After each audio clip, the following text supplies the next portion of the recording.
दोस्तों, स्वागत है आपका हमारे चैनल में। अगर अब तक आपने इस चैनल को सब्सक्राइब नहीं किया है तो प्लीज़ सब्सक्राइब कर लीजिए ताकि आप और भी अच्छी अच्छी कहानियाँ सुन सकें। आज की कहानी का नाम है परिवर्तन। चाय की चुस्कियों के बीच चल रही बातचीत में सब पूरी तरह से मशगूल हैं।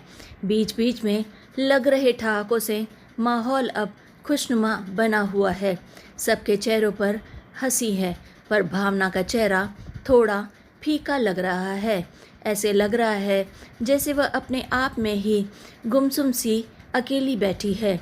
जैसे ही सब थोड़ा इधर उधर हुए, काफ़ी देर से भावना के मिजाज को भांप रहे उसके पति प्रशांत ने मौका पाते ही धीरे से उससे आखिर पूछ ही लिया, क्यों जी, क्या हुआ? आपको करिश्मा पसंद नहीं आई?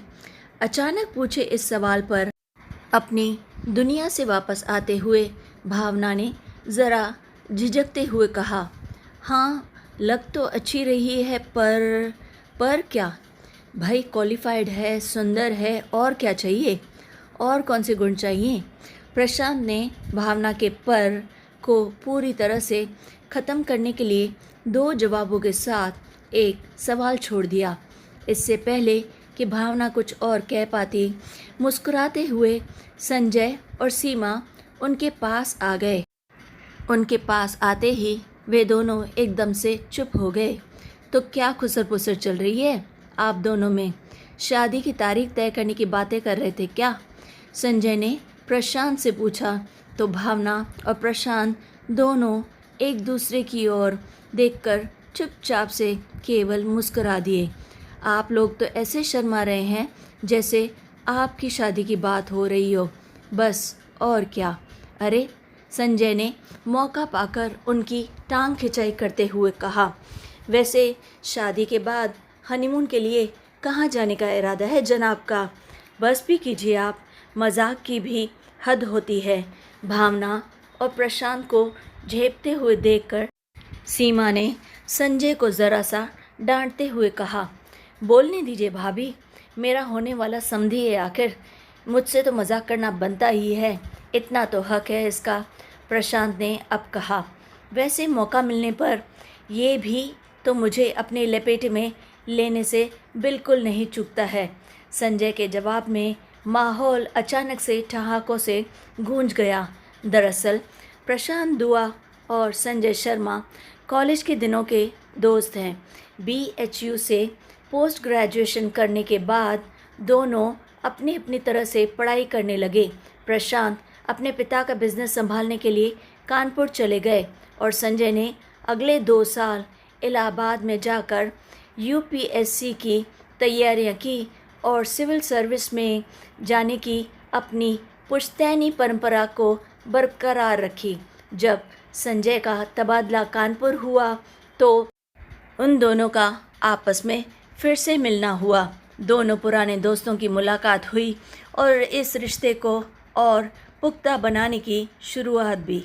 बातों बातों में ही प्रशांत को पता चला कि संजय अपनी बेटी करिश्मा की शादी के लिए लड़का देख रहे हैं, तो उन्होंने मजाक में ही अपने बेटे विशाल का उन्हें नाम सुझाया। मजाक में शुरू हुई बात आज जाकर शादी तक पहुंच गई है और दोनों एक दूसरे को समधी तक मानने लगे। शादी की बात चलने के बाद से विशाल और करिश्मा आपस में 1-2 बार मिल चुके थे। दोनों की ओर से सहमति के बाद आज प्रशांत, भावना और विशाल तीनों एक साथ करिश्मा को उनके घर देखने आए थे। वापसी में जहां बाप बेटे आपस में हंस बोल रहे थे, तो वहीं विशाल की मम्मी यानी भावना बेहद गुमसुम सी थी। वह अपने ख्यालों की दुनिया में विचरण कर रही थी। बेटे की शादी होने वाली है, यानी बहू आ जाएगी, मैं सास कहलाऊंगी। सास? क्या मैं बूढ़ी हो रही हूँ? अभी 50 बसंत भी तो नहीं देखे हैं मैंने। सास नाम सुनते ही कितना अजीब सा लगता है, जैसे बुढ़ापे का एहसास होने लगा था। लेकिन बात कुछ और थी। इस एक रिश्ते के बढ़ने के साथ कितना कुछ बदल जाएगा। अचानक गाड़ी के रुकने से उसकी जैसे तंद्रा भंग हुई। हम लोग इतनी जल्दी घर कैसे पहुंच गए? भावना ने आश्चर्य से उन दोनों को देखकर पूछा।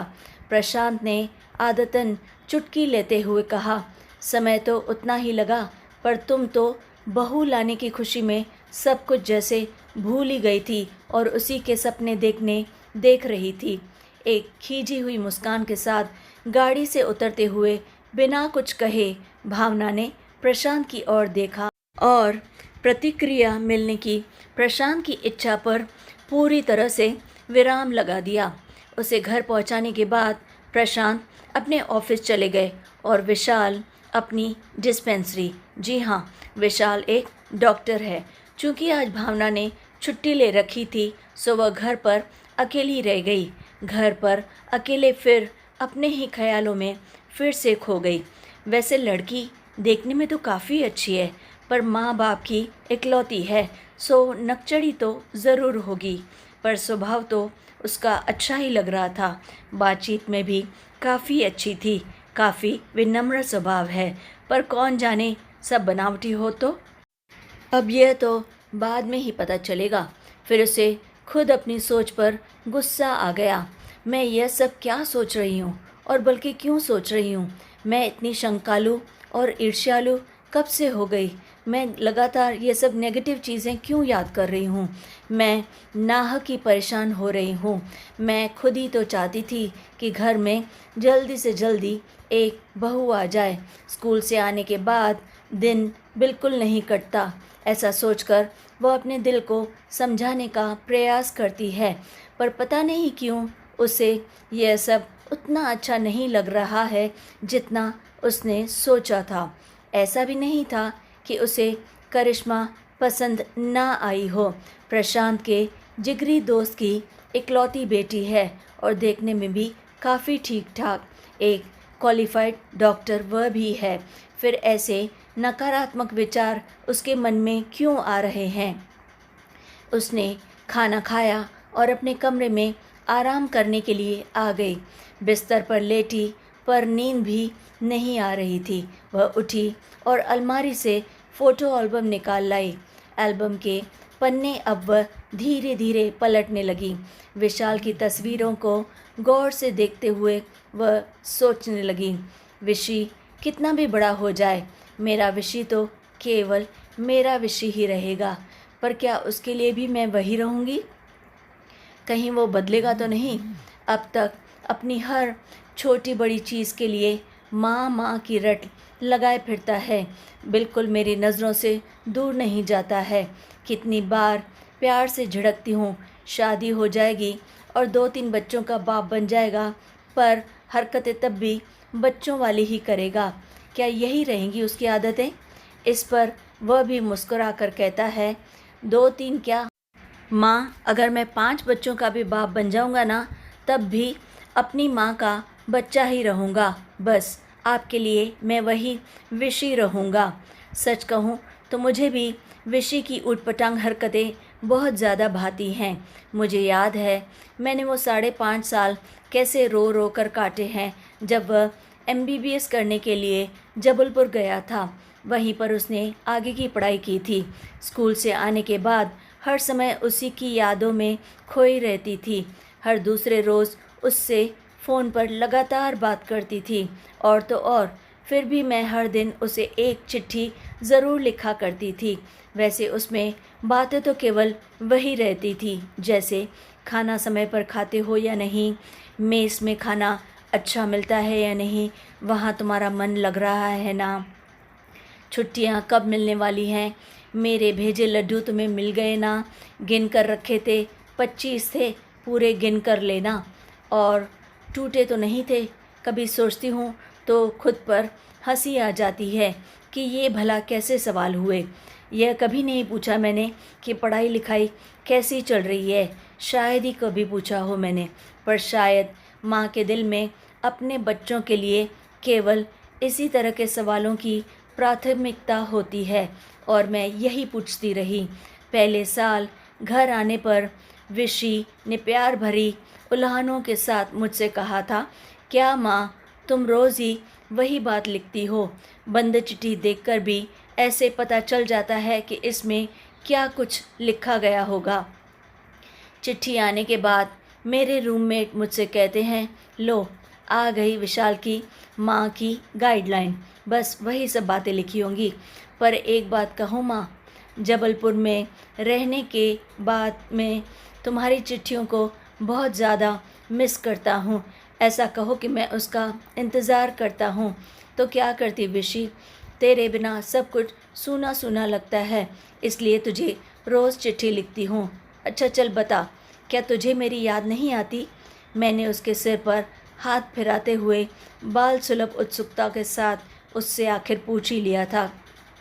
उसने मुझे कस कर पकड़ते हुए कहा था, आती है ना याद, जब सॉक्स जगह पर नहीं मिलते और एप्रन और घड़ी नहीं मिलती या फिर किसी जूते की जोड़ी नहीं मिलती, तब तो मैं तुम्हें ही याद करता हूँ। और वह ज़ोर से हंस दिया। चल हट, मतलबी कहीं का।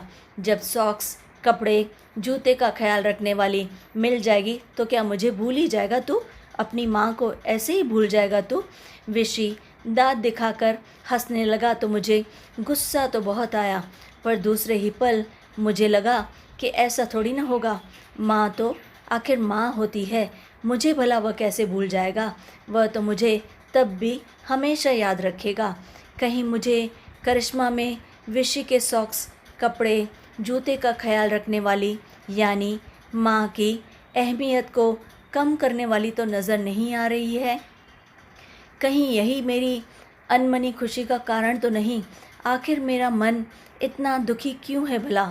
कुछ ऐसे ही विचार मन में आए और तब तक परेशान करते रहे जब तक अगली तस्वीर ने फिर से अतीत की ओर मुझे नहीं खींच लिया। मैं और विशाल मुंह लटकाए हुए खाने की टेबल पर एक साथ बैठे हैं। बात तब की है जब जबलपुर से आने के बाद उसने कानपुर में अपनी डिस्पेंसरी खोली थी। हम तीनों रात को खाने की टेबल पर मिलते और खूब सारी बातें किया करते। उस दिन विशाल का मूड कुछ ज़्यादा ठीक नहीं था, पता नहीं उसको क्या परेशानी थी। मैंने पड़ोस में हुए झगड़े की अचानक से बात छेड़ दी। इस पर वह ज़रा सा नाराज़ हो गया और कहने लगा, क्या माँ, घर आते ही राम कहानी शुरू, बस अब यही सुनना बाकी है क्या? मुझे उसकी बात बहुत बुरी लगी थी। मैंने भी जाकर मुंह फुला लिया। उसी वक्त प्रशांत ने कैमरे से माँ बेटे की नाराज़गी वाली तस्वीर उतार ली थी। हालांकि वो फ़ोटो देखकर बाद में हम तीनों आपस में मिलकर खूब हंसे थे। यह बात सोचकर भावना के चेहरे पर एक हल्की सी हंसी तैर गई, पर दूसरे ही पल हंसी को ढकते आशंका रूपी बादल फिर से अपनी जगह पर आ गया और गहरा गए। वैसे भी किसी की शिकायत करने पर झल्ला जाता है। यदि कभी करिश्मा की कोई बात बुरी लगी तो उससे कह भी नहीं पाऊंगी। कैसे कहूँगी? सास जो ठहरी, प्रशांत को तो कुछ फ़र्क पड़ता नहीं। उनके दोस्त की बेटी जो है, आखिर वो तो उसी का पक्ष लेंगे। वैसे भी शादी के बाद विशाल की प्राथमिकताएं भी बदल जाएंगी।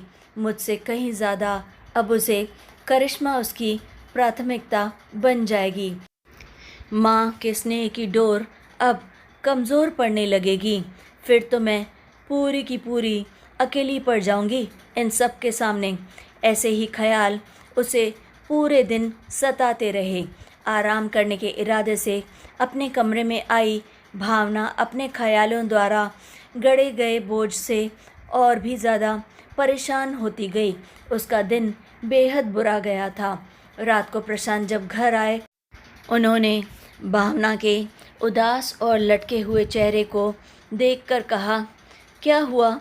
तुम बड़ी परेशान लग रही हो, क्या बात है? नहीं, बस कुछ नहीं हुआ, यूँ ही, बस ऐसे ही मेरा सिर दर्द हो रहा है। बात को फिर से टालते हुए भावना ने कहा, नहीं, कोई बात तो ज़रूर है।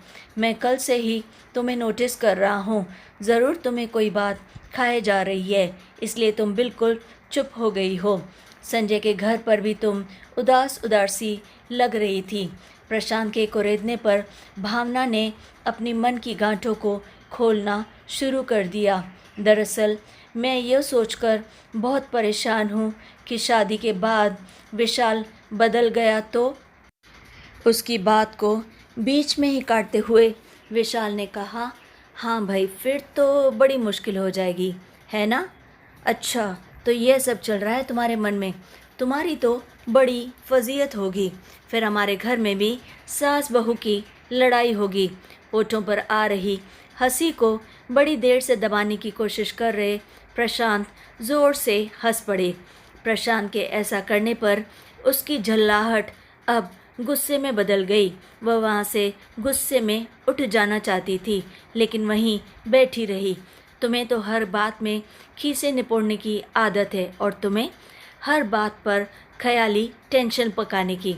ख्याली टेंशन? और नहीं तो क्या।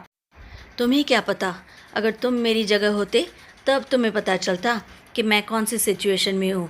हाँ भाई, शादी होने के बाद बेटा तुम्हें पहचानना जो बंद कर देगा, एक ही घर में रहते हुए तुम्हें देखना बंद कर देगा। सो टेंशन की बात तो है ही।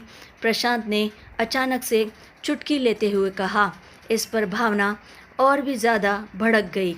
मामले को बिगड़ता देखकर प्रशांत ने भावना को समझाने वाले लहजे में कहा, भावना, तुम्हें इसी बात का डर है ना कि शादी के बाद वह तुमसे कहीं ज़्यादा अहमियत अपनी होने वाली पत्नी यानी इस बार करिश्मा को देने लगेगा और उनका रिश्ता माँ बेटे के रिश्ते पर हावी होने लगेगा, है ना?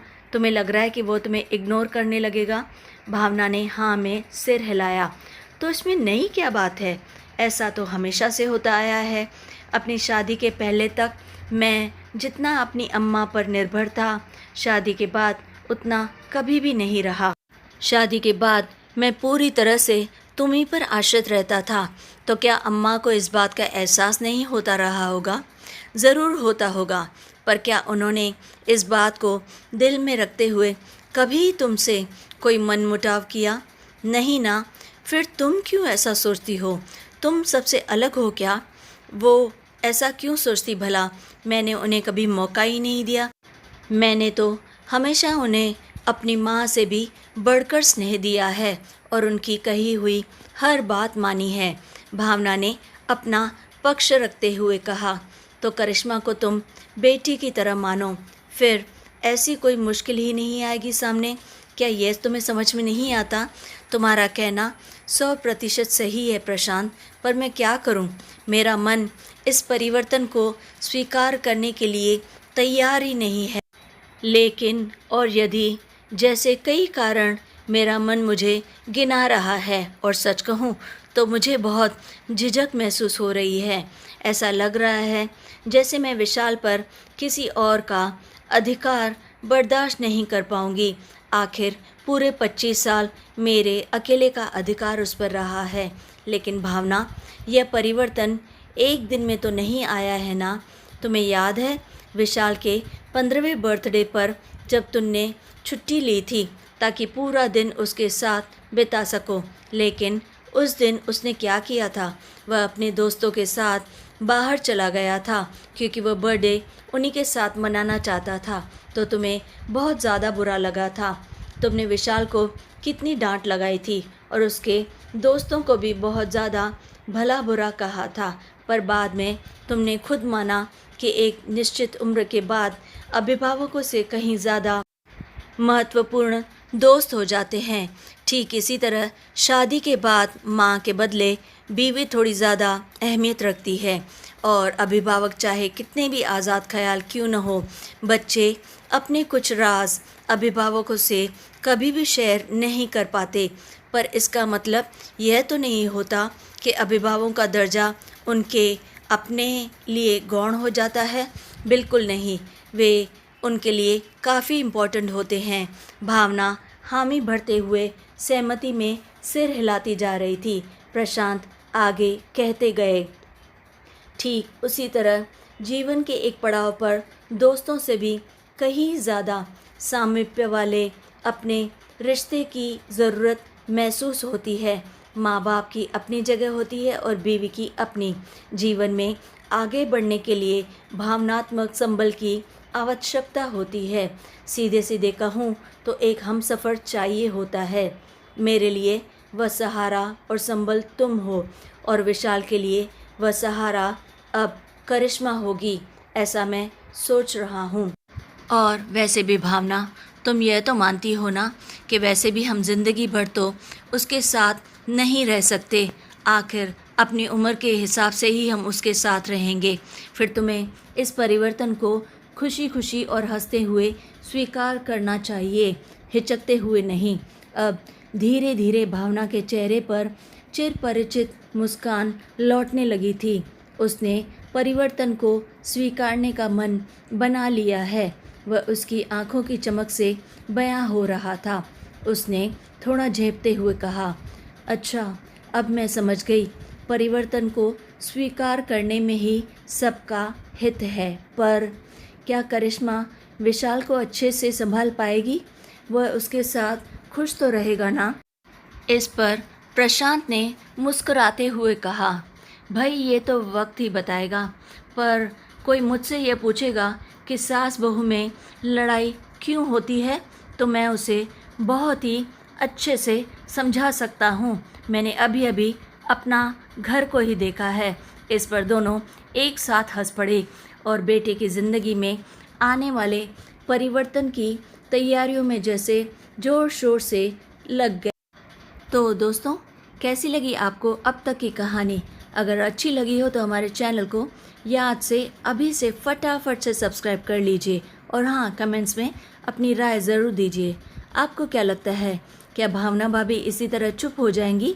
प्रशांत का तो कुछ कह नहीं सकते, लेकिन भावना भाभी के बारे में अब तक कुछ नहीं कहा जा सकता कि उन्होंने अपने विशी बेबी के लिए, करिश्मा के लिए हाँ कर दी या फिर ना। आइए आगे सुनते हैं। परिवर्तन मन और दिल का तो हो गया, पर दिमाग का बिल्कुल नहीं। भावना का दिमाग यह मानने को बिल्कुल भी तैयार नहीं था कि सब कुछ ठीक है। आखिर उसका दिल एक माँ का दिल था। उसे बार बार यही महसूस होता कि कहीं ना कहीं कुछ न कुछ तो गड़बड़ है। पर क्या, यह उसे अब तक समझ में नहीं आ रहा था। संजय और सीमा तो बड़े ही सज्जन लोग थे और संजय प्रशांत का बचपन का दोस्त था, तो उन पर तो अविश्वास करना ही कोरी की कोरी बेवकूफ़ी है। पर उसका दिल बार बार यही कह रहा था कि कहीं कुछ गड़बड़ है। परसों की रात जब वे सब आपस में साथ में होटल में बैठकर डिनर कर रहे थे, तो एक अजीब वाक़या हुआ। खाने के बीच में करिश्मा के मोबाइल फ़ोन पर लगातार फ़ोन आ रहा था, जिसे वह बार बार कट कर रही थी और उसने फ़ोन नहीं लिया। फिर विशाल के कहने पर उसने फ़ोन उठा लिया, लेकिन वह वहाँ से उठकर चली गई अकेले में बात करने के लिए। और किसी का ध्यान जाए न जाए, पर मैंने दूर खड़ी हुई जब उसे बात करते देखा तो वह काफ़ी परेशानी में लगी। प्रशांत से इस बारे में बात करने पर उन्होंने कहा कि शायद हॉस्पिटल से फ़ोन होगा। आखिर वह भी एक डॉक्टर है। बस कुछ देर बात करने के बाद करिश्मा वापस अपनी जगह पर आकर विशाल के पास बैठ गई, पर मैं उसकी असहजता दूर से ही भाप गई थी। आखिर एक औरत ही एक औरत को अच्छे से पहचान सकती है। इस बात को गुजरे एक हफ्ता हो गया, पर मेरा मन काफ़ी परेशान था इस बात को लेकर। एक दिन मैंने सोचा कि क्यों ना करिश्मा के हॉस्पिटल में जाकर उससे अकेले में मिला जाए। मैंने जल्दी से विशाल और प्रशांत का खाने का टिफ़िन बनाया और करिश्मा से मिलने चल दी। वहाँ पहुंचकर मैंने अपनी कार पार्क की और अंदर हॉस्पिटल में जाने लगी। अचानक मेरी नज़र दूर खड़ी करिश्मा पर पड़ी। वह हॉस्पिटल के प्रांगण में एक नवयुवक से अकेले में बात करने में तल्लीन थी। उसकी नज़र मुझ पर नहीं गई थी। मैं अचानक से सामने जाकर उससे सरप्राइज़ देना चाहती थी। Good morning. मेरी आवाज़ सुनते ही करिश्मा ने मुड़कर मेरी तरफ देखा। मुझे देखकर उन दोनों की जैसे हवाइयाँ उड़ने लगी और वह नवयुवक, जिसे मैं अब तक पेशेंट समझ रही थी, मुझे देखकर वहाँ से खिसकने लगा। करिश्मा अब बनावटी मुस्कान बिखेर कर मुझसे गले मिली। मेरा मन अब और ज़्यादा सतर्क हो गया। मुझे कुछ देर वहाँ रुककर मैं जल्दी से घर वापस आ गई। अब मुझे पूरा विश्वास था कि कहीं ना कहीं कुछ ना कुछ तो गड़बड़ ज़रूर है और वह मैं जानकर ही रहूँगी। मैंने प्रशांत से यह कहलवाया कि पंडित जी ने इस महीने शुभ मुहूर्त के ना होने का संकेत दिया है और इसलिए सगाई को 1 महीने तक टाल देना पड़ेगा। अब मैं आराम से 1 महीने में कुछ न कुछ तो ज़रूर कर सकती थी।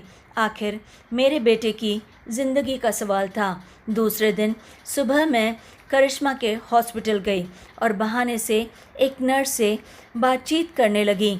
बातों बातों में उसने बताया कि वह नवयुवक जिसका नाम रोहित है रोज़ करिश्मा को हॉस्पिटल छोड़ने व लेने आता है। शक की अब पूरी तरह से पुष्टि होने लगी।